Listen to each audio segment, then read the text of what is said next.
In the Bible, there was times when people needed to be freed. 1 in 3 African Americans are in prison in America. And we be concerned about a ball game, about a rap album, about some beef. The messaging on the radio stations is all about how you need to cheat on your man and cheat on your boyfriend and cheat on your girlfriend. All this control music, people ain't even writing their own rhymes. It's all set up. It's all part of the system, bruh. If you ever sold drugs, you sold drugs to a cop. Where you think the term trap came from? A Fed made that up as a joke. Let's tell them, call it the trap. These dumb. We in a trap. You know what I'm saying? Oh, well, why don't everybody get locked up? Because they need people to make more slaves. A long period of time, what these people did, aka Jewish, they went behind the scenes and they did an ultimate form of linguistical witchcraft. And then they came up with a plot to trick not only the rappers, because they found niggas in the hood that was doing bad, but we fail to realize these are the same niggas that created our struggle. So when we rap about the struggle, it ain't our struggle. Somebody designed this cage for you, just for you to dilute and destroy yourself. They created your struggle. While you was in the struggle, they said, yo, you know what? We gonna give you some money so you could rap about the struggle and glorify it. And then what happens when you glorify the struggle? Everybody think this is what it is to do. Now, black people in general, we take pride in our own demise. This is a linguistical booby trap that has set inside the world, promoted and pushed and pumped by the Jewish community upon the black community. This is what they doing to us. If you ain't from the slums, you ain't coming out the slums, and you ain't real, you ain't tough, you ain't no gangster, you ain't real. And you better be struggling, you better be almost dying, and you better be killing people. And that's who we gonna respect, because we live by this thing called real nigga. And you know what a real nigga is? Whoever destroys his community the most is the realest. So if you wanna stay in this low level mind state, go ahead, because you gonna have a lot of enemies when the world wake up. Before we can fight any system, any oppression, we gonna have to purge within our own communities.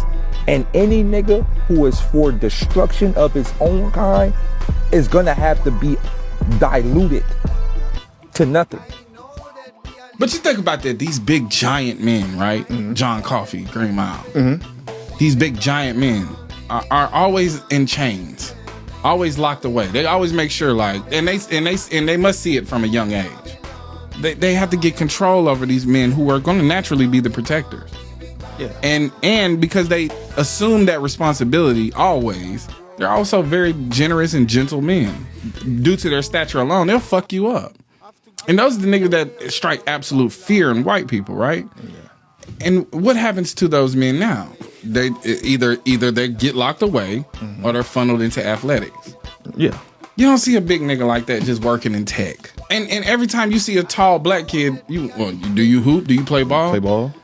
Yeah, we now, gotta stop that. No, we gotta stop that. We have to stop that. Because they have other interests. Right. The more they lock those men away or funnel them to athletics, which is slavery. Pretty much. You just the highest paid slave. Because what happens? You get recruited. They send you through a combine of series of obstacles to test your strengths. Get all the data. How tall, how high can you jump? All this. Mm-hmm. Then you get signed. Yeah, I've been through it. I've been through it. Get signed and then you get branded. Yeah. And once you get that brand on you, that's a golden handcuffs. Yeah. You can't speak for yourself or you get fined. Mm-hmm. They probably pick these niggas' wives. Probably. If you don't come in already with something. So the thing is those men, those big men of stature, those big black brute men that would naturally be our protectors and our great providers and our generous men get funneled into these systems of white supremacy, whether that be the Department of Corrections or athletics, and then they whittle away those genetics into white women's bodies. Do the knowledge. I mean, they're taking the black brute, what they assume is the black brute, which is naturally our protector. Right. The alpha. You know what I mean? That's you niggas want to consider yourself alpha, and every black man that considers himself an alpha man don't never like black women. It's something to this shit, bruh. Yeah. They had to get the biggest. They're recruiting these niggas. Yeah, they see them, and let's get a handle on that, because that's what they fear the most. Because imagine a nigga 6'8", 300 pounds, pro-black as a motherfucker. They never come like that. It's a scary sight. They never come like that. Yeah. They never do. No, because they've been funneled into systems of white supremacy from a young age. Yeah. Uniformity. Football jersey or prison jumpsuit. Uniformity. Islam, shalom, hola, aloha, assalamu alaikum, osio, bonjour. This is your brother Zach Bay, Indigenous American Moor, coming to you live in full effect. Like, share, subscribe to my channel, hit the notification bell down below so you can be notified whenever I'm dropping new content. Leave a comment, interact with me. Thanks, I really do appreciate the viewership. Let's jump back into it, back from the hiatus. Alright, this one, I've been thinking about this one for a good little while. I have some clips that I want to show you. Hopefully you enjoy, and I also show some at the beginning. About this justice system. Like, is justice really blind? Like, in this system, are we really innocent until proven guilty, or are we guilty until proven innocent? They say justice is blind. Justice wears a blindfold. Justice holds a scale and a sword. If you know the depiction I'm speaking on the depiction of justice, Lady Justice. It's a woman wearing a blindfold, and she's holding a scale in one hand and a sword in the other hand. It doesn't really seem like justice is blind in this country. It really seems like certain people, a certain category or demographic of people, are always guilty until proven innocent, instead of innocent until proven guilty. It's like a two-tiered justice system here. It's like, whether you're rich or you're poor, you're treated accordingly. We've seen people who have vast fortunes get out of things or situations or allegations that someone without that fortune, without that finance, would have been put underneath the jail. All right, I'm not going to point any fingers directly, but we know a lot of rich and powerful people. I can just say P. Diddy. That's one. I'm not saying he's absolutely guilty of everything they accuse this man of, but the few allegations, they were all proven that it was completely consensual, and he was doing that because he's incredibly wealthy. And you can bend a lot of people to your will when you have wealth, or a lot of people will bend to your will if you have wealth, should I put it that way.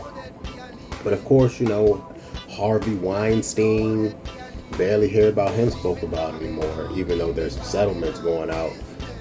Epstein, of course, settlements. The Virginia lady, Fanny, I believe, Virginia Fanny, but she recently passed away. She was found unalive after, she came forth with all this evidence of human trafficking and all that. But besides all that, why does it seem like the benefit of the doubt is never given to the melanated man or woman? It's never. They're always guilty until proven innocent. At least that's what the criminal justice makes it seem like.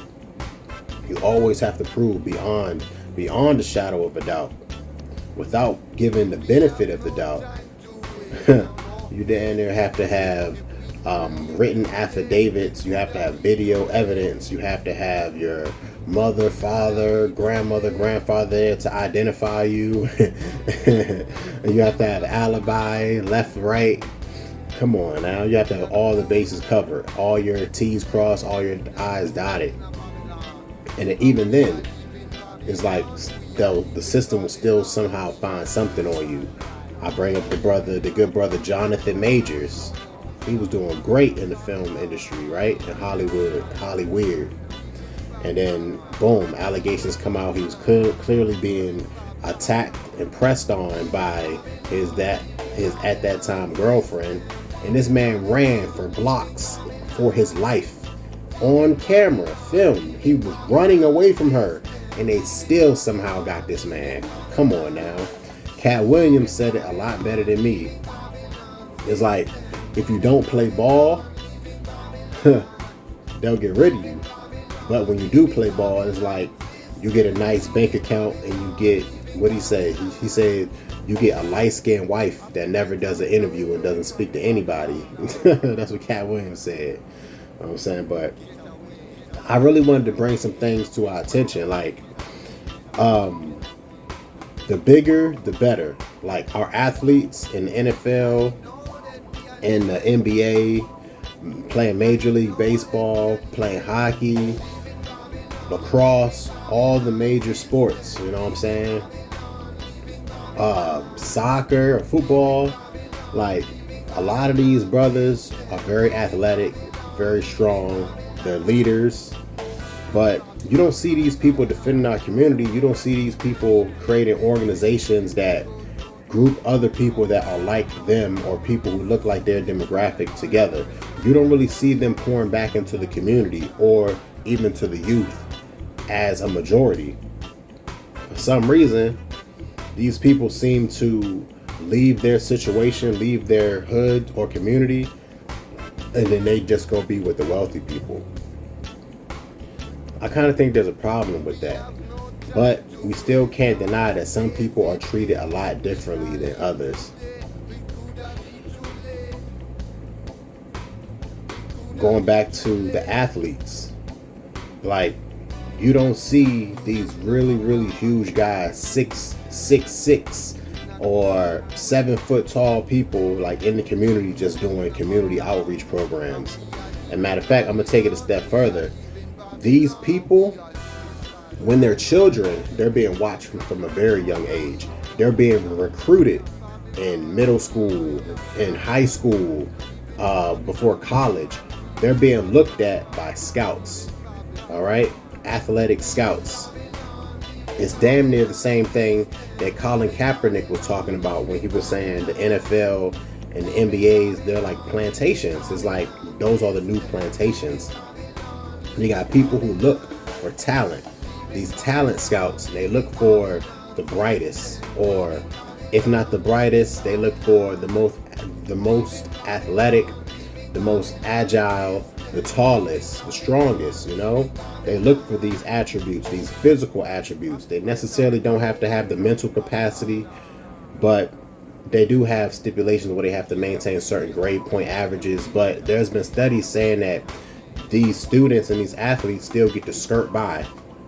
So imagine, it's like a very large, athletically built person who automatically gets the respect from anybody around, no matter what community that they're in, because they're so large. When you're big and you're tall, people automatically have to look up to you, which in the ancient times, those were genetics of leadership, of rulership, of great warriors, all right? Connecting it historically and ancestrally. We had the strongest warriors physically. They could not be overcome easily. But what they do now is they make sure they focus on the body, keep the body and kill the mind. They don't want these guys to be great thinkers. They don't want these guys to be community activists, right? And like I said, it's like, if anything ever happens in their career, in the community, in their atmosphere, it's always like they're looked at as guilty and they have to prove their innocence. Even though they might have scores of fans, they might be a hero to some, right? They're still looked at as guilty until proven innocent, while others are looked at as innocent until proven guilty. Higher bonds, more restrictions. The court of public opinion almost always decapitate these men. It almost always dismembers them, always disfigures them, metaphorically. It's almost like street justice. People might start burning their jerseys, or people might start destroying a sneaker or something that has their name on it or something like that, you know. People try to destroy their legacy. People try to destroy their wealth. And it's like it really only happens to one demographic of athlete. It's like the system is set up for these men to not be able to build a legacy, to not be able to pass down that wealth. And then often they're encouraged to deal with European American women, people, European American descent women, right? So all pale faces, you know what I'm saying? So-called white, you know, white tea, pale, palm colored, you know, all these terms, so, you know, videos don't get flagged, but you know what I'm saying. And then in turn, they have mixed children, mulattoes, quadroons, octoroons, you know, all these labels that the white supremacy structure came up with. And then that wealth gets passed down to people who do not look like us, fam, like non-melanated people. That wealth goes right back into a different community. I'm gonna say the good brother Kobe Bryant, his wealth did not go to the so-called black community. Matter of fact, I heard his wife, or you know, the lady who was his wife before he passed, she's on the outs with his family, his parents, his mother and father. So who knows if he put anything in place, if he had a trust or anything in place to make sure out of his estate that his parents always get paid or are always taken care of. If his wife doesn't take care of his family and she has complete control over all his assets, all his estate, even after he's passing, she doesn't have to take care of his family. You know, she can pretty much do whatever she wants. I didn't want to make this video too long, but I just really wanted to bring this up because, you know, I've had plenty of thoughts around this idea. So I'll probably play like one or two more clips and then I'm gonna be out. But hopefully you really enjoyed this. Let me know in the comments down below and we can continue to have this conversation. Once again, this is your brother Zach Bay and this is American Moore. Thank you for joining me. Like, share, subscribe to the channel. Peace. Hey, so I'm watching the newest episode of the Grits and Eggs podcast that just dropped with Deontay and Big Cal, right? And they talk about systems. They're talking about white supremacy, right? And they said something that just changed my whole perspective on athletes and playing sports and being black while playing those sports. Deontay said you've never seen a 6'8", 320 pro-black activist out here in the streets protecting us and speaking up on our issues in black America. He then went on to explain why. We're gonna give this 6'8", 320 prototype a name. We're just gonna call him Johnny for the video. Johnny was raised in the inner city. Johnny mama worked 2 jobs. Johnny don't know his dad. But the system told Johnny that the only way he was gonna be able to change his life and his family's life forever financially is to go put his body on the line, go put his life on the line by playing sports, barbarism. Talk about systems, right? The system been having their eyes on Johnny since he was a 6'4", 2-something athlete back in 9th grade. What is this called? Recruiting. Johnny gets recruited. Boom, fast forward to 12th grade. Johnny do good enough. Johnny get to go to school. Now he got hope that he making it about the trenches, that he making it out the inner city. He gonna change his family's life forever. Boom, fast forward, get through college. Johnny do good. Johnny blessed enough to go get drafted.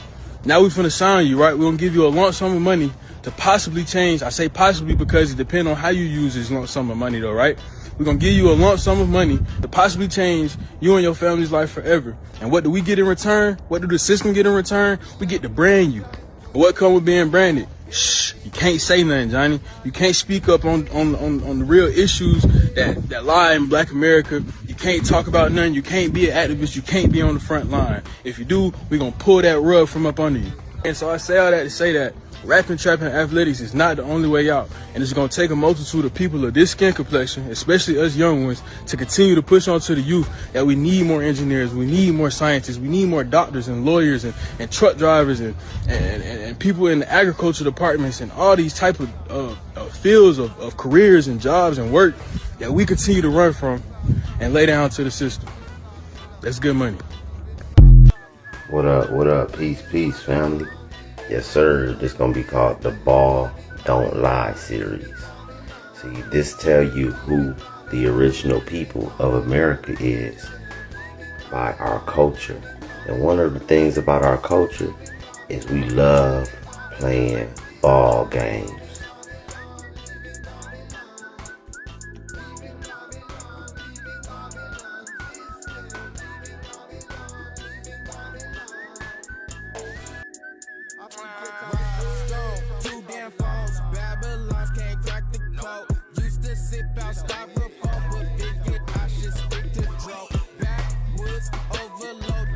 There's a reason why we love playing ball games and we still do today. It's a reason. Because we are the people that built this. We are the people that created all this. This is how we settle disputes. And when the term ball don't lie, that literally means like almost like a courtroom term for us. I.e. the court, i.e. the courtroom, i.e. the field. Get it? See, these are sports heroes. The Olmecs. I put a picture of some sports heroes doing the 40-yard dash on ChatGPT. I told them make them look like Olmecs. This is why you find different looking Olmec statues.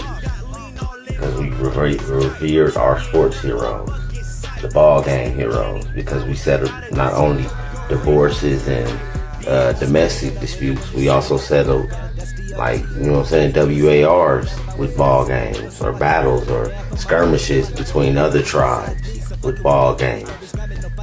This is why we're connected to sports so much. That's where you get the term ball don't lie, because they judged you on how good you was with the ball. If you was good enough to win the game, then you was right in your whatever dispute you had. Ball don't lie. Did you know that American Indians were once the tallest people in the world? And it's the reason why so many Black American basketball players are so tall today. When the Europeans arrived in the colonies, the American Indians towered over them. Being 6 foot tall was normal for the American Indian, while the average Spaniard was only 4'7". When the Spaniard Hernando de Soto met Chief Tuscaloosa, he was in awe of his stature because he stood nearly 7 feet tall. By the way, Tuscaloosa means black warrior. Most people say that the bulk of Black American ancestry comes from West Africa, but their average heights are 5'7" and below, while the average Black American male is 5'9". And according to genetic testing, the reason why Black Americans became shorter is because of newly imported enslaved Africans. And this matches with the genetic testing that our American Indian ancestors were already here, and the Africans were brought over later to mix with us. So if you believe that Black Americans don't have American Indian ancestry, that means that you believe that Black Americans mutated significantly from their African brothers and sisters within a few generations. The American Indian ancestry must be the reason why so many Black Americans consistently make the Guinness Book of World Records for the tallest men in the world. The more you know.